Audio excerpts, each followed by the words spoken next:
Dans tous les domaines de la vie du pays. Le magazine Humura Burundi est diffusé sur le web via le site de la RPA www.rpa.bi. Humura Burundi. À la présentation, Inès Gakiza. Merci d'être au rendez-vous. Bonsoir et bienvenue au magazine Humura Burundi de ce mercredi 9 septembre 2020. Commençons par les principaux titres. L'UNICEF préoccupé par la rentrée scolaire dans le contexte de la pandémie de Covid-19. Cette organisation consacrée à la promotion de la condition des enfants appelle au strict respect des gestes barrières pour épargner aux enfants la contamination en milieu scolaire. Les défenseurs des droits de l'homme à Uvira alertent sur la situation précaire des Burundais réfugiés à Lusenda qui viennent de passer 6 mois sans aucune assistance alimentaire. Ces activistes parlent d'une violation grave des droits de ces réfugiés par l'EACR. De l'autre côté de la cabine technique, je suis assisté par ingénieur Égide Mwemelo. À toutes et à tous, bienvenue.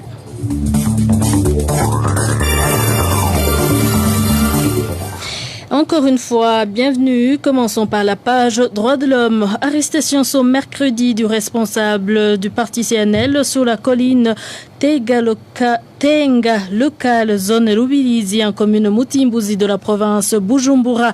Détenu pour le moment au cachot de la zone Rubirizi, Jean Bosco Ndairagidja a été arrêté par 2 Imbonerakure connus sous les sobriquets de Mango et Mandela. Il serait accusé d'être de mèche avec les mouvements armés, ce que les voisins de ce citoyen qualifient de pur montage et affirment qu'il est plutôt victime de son appartenance politique.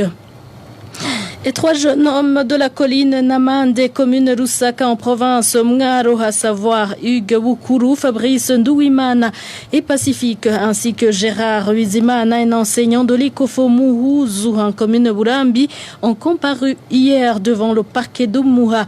Ils venaient de passer des jours dans les cachots de la documentation selon des sources de la RPA. Ils ont été arrêtés, accusés tous de collaborer avec des groupes armés qui ont attaqué ces derniers jours dans plusieurs localités du pays.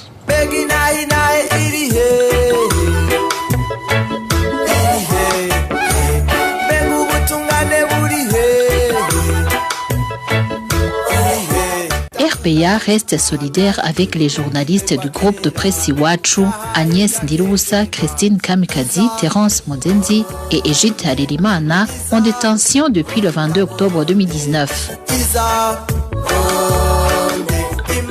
Ils ne sont victimes que de leur métier de journaliste.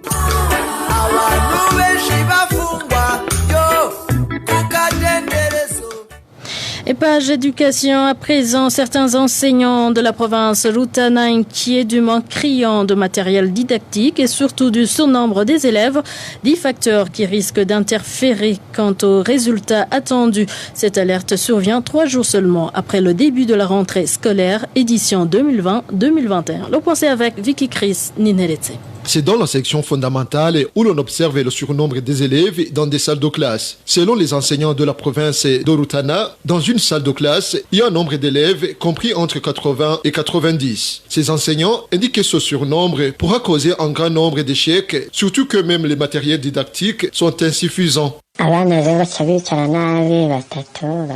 Les élèves s'assoient à 3 ou à 4 sur un même banc pupitre.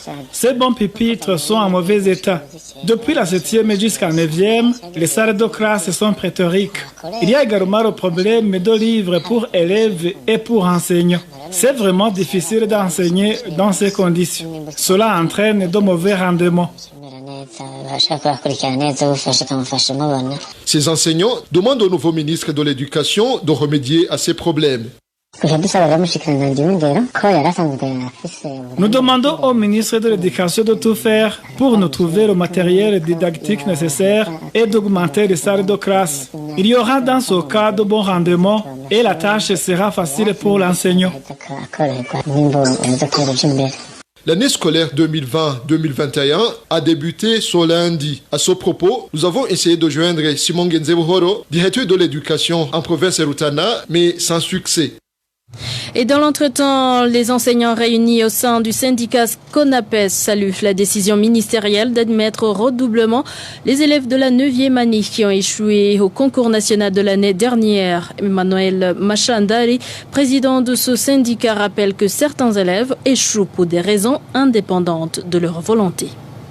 Nous avons accueilli avec joie la mesure prise par le gouvernement, d'autant plus que avoir le taux de réussite au concours national au niveau de la 9e, nous avons eu uniquement 16%, ceux qui ont eu 50%, mais quand même on a essayé de ramener, de revoir à la baisse le taux de réussite jusqu'à 35%, c'était pour donner la chance à beaucoup de gens. C'est une mesure que nous avons saluée, d'autant plus que si on a un nombre imposant d'enfants qui sont versés dans la rue, ça risque de créer des frustrations chez les enfants et chez les parents. Et aussi, il faut donner la chance aux enfants parce que selon les circonstances, un élève peut échouer, non pas parce qu'il est faible, mais parce que les conditions dans lesquelles il a travaillé n'ont pas été favorables. Ça peut être une maladie, ou bien ça peut être des contextes de la famille. Et si on lui donne de la chance de se faire encore une fois, il peut réussir et avoir une bonne note et continuer ses études. L'appel qu'on peut lancer aux directeurs des écoles, c'est de voir les places disponibles dans les établissements. S'ils trouvent qu'il y a des places suffisantes, il faut qu'ils puissent donner la chance à un nombre élevé d'enfants qui puissent redoubler la classe. S'il n'y a pas de place, là, il ne peut rien.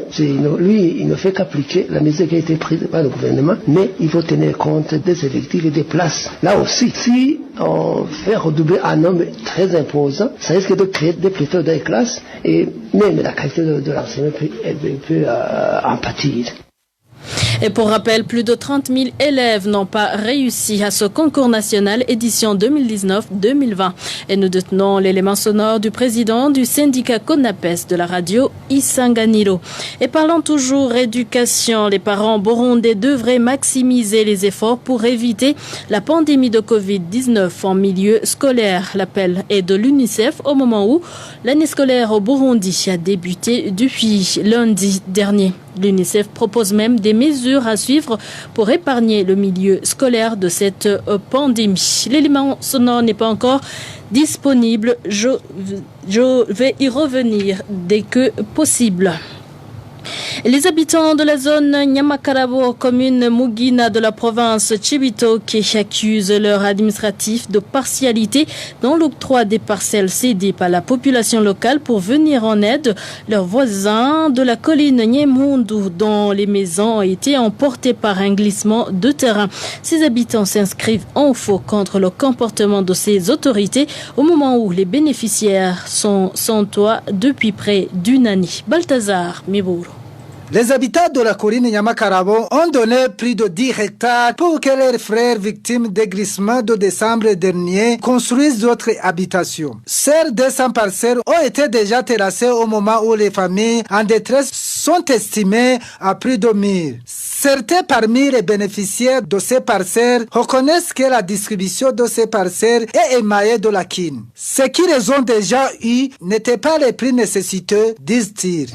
abantu bamwe bafite ni bake harimo bagize ingorane gusumba abantu bari ahantu harimo abantu barimo atamuntu igize agira ingorane naho yategeshije. Il y en a ceux qui ont été beaucoup plus touchés que ceux qui ont eu de parcelles. Certains n'ont pas enregistré de dommages. Leurs maisons sont en bon état et leurs objets n'ont pas été endommagés. Pourtant, il y en a ceux qui ont perdu les leurs et dont les maisons et champs de culture ont été emportés mais qui n'ont pas bénéficié de parcelles. Plus encore, les 10 hectares disponibilisés ne sont pas suffisants pour ces milliers de familles en détresse. L'étendue n'est pas aussi vaste comparativement aux nécessiteux. Même s'il advenait que l'espace soit aménagé, la demande dépasserait l'offre. Ils craignent donc que ceux qui n'ont pas encore eu des parcelles ne soient pas servis. La liste ne comportait que 202 personnes sur un effectif de plus de 1000 familles. Nous avons donc des inquiétudes relatives à toutes ces irrégularités et surtout que même l'aide de cette ONG profite à ceux qui ont eu des parcelles. Nous l'avons constaté lors de l'assistance en vivres. Elle était distribuée uniquement à ces 202 personnes. Nombreuses parmi ces familles sont logées par leurs voisins qui n'ont pas été touchés par ces catastrophes naturelles. Ils leur ont cédé des maisonnettes qui servaient de cuisine. Ces pluies dervieuses qui se sont abattues sur la colline Nyemundu en date du 4 décembre ont emporté la vie de 30 personnes, faisant aussi plusieurs autres dégâts. À cette époque, le gouvernement avait promis aux victimes qui se sont retrouvés sans abri de les aider à avoir un logement. Même si on n'a pas encore pu joindre le gouverneur de la province Chibitoke, certains administrateurs à la base affirment que les victimes de ces glissements de terre vivent dans des conditions très déplorables. Merci à toi Balthazar Miburo. Et comme promis, revenons sur l'information qui parle de la préoccupation de l'UNICEF qui appelle les parents burundais à maximiser les efforts pour éviter la pandémie de Covid-19 en milieu scolaire. Avec la rentrée scolaire, l'UNICEF propose des mesures à suivre pour épargner le milieu scolaire de cette pandémie. Janvier Ninina Hazoué. À l'occasion de la rentrée scolaire, la branche de l'UNICEF au Burundi suggère aux parents les mesures à suivre pour protéger leurs enfants contre la Covid-19. Dans un rapport sorti ce mercredi, l'UNICEF pose d'abord la question de savoir à quoi ressemblerait un retour à l'école pendant la pandémie de Covid-19. Selon l'UNICEF, l'intérêt supérieur de chaque enfant doit être au cœur des décisions du gouvernement dans la réouverture des écoles. L'UNICEF indique que les écoles ne doivent rouvrir que si les enfants ne courent aucun danger à leurs écoles respectives en ce qui concerne la contamination de la Covid-19, car l'école est différente des autres endroits où l'enfant avait l'habitude de passer son temps, souligne cette organisation onusienne. Révélation de l'UNICEF après que plus de 70 pays, le Burundi y compris, aient décidé de réouvrir les écoles alors que certains de ces pays avaient fermé les écoles à cause de cette pandémie. Selon l'UNICEF, si le gouvernement trouve que c'est le moment de réouvrir les écoles, il doit se montrer souple et prêt à s'adapter pour garantir la sécurité de chaque enfant. Pour cela, la réouverture des écoles doit être accompagnée par les mesures barrières contre la Covid-19 dans le but de protéger les élèves, les enseignants, le personnel et les familles de ces enfants. Certaines de ces mesures sont entre autres la disponibilisation de l'eau potable pour chaque école afin que les enfants se lavent les mains avec du savon, la réduction de l'effectif des élèves dans les classes pour qu'ils étudient dans le but de respecter un mètre entre un élève et un autre. De plus, l'UNICEF demande que les directeurs des écoles et les parents vérifient que chaque école a tout le nécessaire pour protéger les élèves, s'informer sur les mesures prises pour chaque école dans le but de protéger ses élèves et ce que l'école prévoit de faire au cas où un élève est testé positif au Covid-19. L'UNICEF indique aussi que plus d'1 milliard d'élèves ont abandonné l'école à cause de la fermeture des écoles suite à la Covid-19. Merci à toi aussi Janvier. Ninina Hadzoué, dernier dossier de ce magazine, le commissariat pour les réfugiés ACR devrait arrêter de reporter les dates de distribution de la ration alimentaire aux réfugiés burundais vivant dans le camp de Lusenda en RDC. Réaction de Mika Mibanda, activiste parajuriste au sein de la fondation Emmanuel Kitaliko d'Ouvira, qui explique que le report de la distribution des vivres aux réfugiés est une violation grave des droits des réfugiés. Mika Mibanda exhorte les Nations Unies de renforcer la capacité du ACR s'il n'est plus capable d'assister les réfugiés. Les réfugiés vivent maintenant, traversent maintenant une vie catastrophique. Ça fait déjà plus de mois qu'ils ne bénéficient pas de leur ration. Alors, récemment, on leur a donné des téléphones, leur disant qu'à partir du téléphone, ils recevront la ration. Mais jusque-là, vraiment, ils n'ont pas encore eu cette ration. Alors moi, tant qu'activiste des droits de l'homme, je déplore vraiment cette attitude. Je peux au moins inviter l'ACR et les hommes de don pour les humanitaires de voir comment répondre aux besoins des réfugiés. Parce que vous savez, ils ne sont pas dans leur pays, ils ne préfèrent qu'à l'aide humanitaire. Alors si ces derniers ne sont pas assistés, voilà, c'est une violation grave des droits humains. Vous voyez, plus ils reportent la distribution, plus les percussions négatives pour les réfugiés sont victimes. victimes. Alors, je recommandais à l'acteur de voir comment disponibiliser l'aide ou de voir comment répondre à temps opportun régulièrement à l'assistance des réfugiés. Alors, je demanderai aussi aux Nations Unies parce que ACR est une urgence onisienne. Si l'ACR est dépourvue de l'aide, de voir comment renforcer les contributions pour que ACR réponde aux besoins des réfugiés. Actuellement, les réfugiés de Lusenda traversent un état qui n'est pas vraiment bon. Les réfugiés burundais vivant au camp de Lusenda viennent de passer plus de 5 mois sans bénéficier d'une quelconque assistance alimentaire. Et Contactiche, le représentant du HCR à Kinshasa, a promis de nous répondre ultérieurement. Et voilà, nous arrivons à bon port. Merci pour votre fidélité. Merci à mes collègues de la rédaction, sans bien sûr oublier Gide Mwemero pour sa parfaite collaboration technique. Au micro, vous étiez avec Inès Gakiza. Excellente soirée chez vous.